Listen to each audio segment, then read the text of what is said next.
বেদের বিরুদ্ধে কথা বলে, বাইবেলের বিরুদ্ধে কথা বলে, আগামীকালকে এই মিডিয়াগুলো তাদের পত্রিকার হেডলাইনে দিবে যে সাম্প্রদায়িক দাঙ্গা লাগানোর চেষ্টা চলছে। অথচ এই পবিত্র কুরআনুল কারীমের ব্যাপারে এরা চুপ হয়ে আছে। আমরা অত্যন্ত হতাশ। শুধু তাই নয়, কিছু কিছু সুশীল সমাজ বুদ্ধিজীবীরা মারাত্মক পর্যায়ের বদমাইশি করছে। তারা ফেসবুক সহ বিভিন্ন জায়গায় গিয়ে তাকে মানসিক বিকারগ্রস্ত বলে প্রমাণ করে বিষয়টাকে ভিন্ন দিকে মোড় ঘোরানোর চেষ্টা করছে। আমরা দেখতে পাচ্ছি। আমি বলি, যদি সে মানসিক বিকারগ্রস্ত হয়, সে গীতার বিরুদ্ধে কেন কথা বলেনি? সে বেদের বিরুদ্ধে কেন কথা বলেনি? সে বাইবেলকে কেন লাথি মারেনি? সে কোরআনকে কেনই বেছে নিয়েছে? এই রকম পাগলকে ডাবল থাপড়ানো উচিত।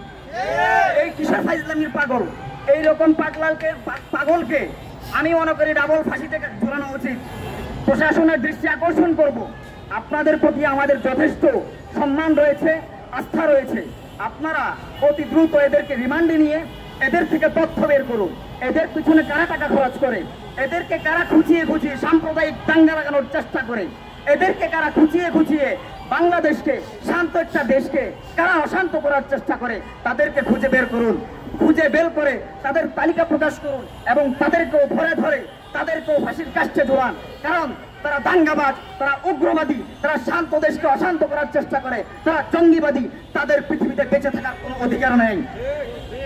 আমি আবারও আমার সাংবাদিক বন্ধুদেরকে উক্ত বিষয় নিয়ে আপনারা কথা বলার জন্য এবং আমার সহযোদ্ধাদেরকে আপনারা আমাদের সবসময় সাথে থাকার জন্য আপনাদেরকে সকলকে আবারও ধন্যবাদ জানিয়ে আমার বক্তব্য শেষ করছি। আসসালামু আলাইকুম ওয়া রাহমাতুল্লাহি ওয়া বারাকাতুহু।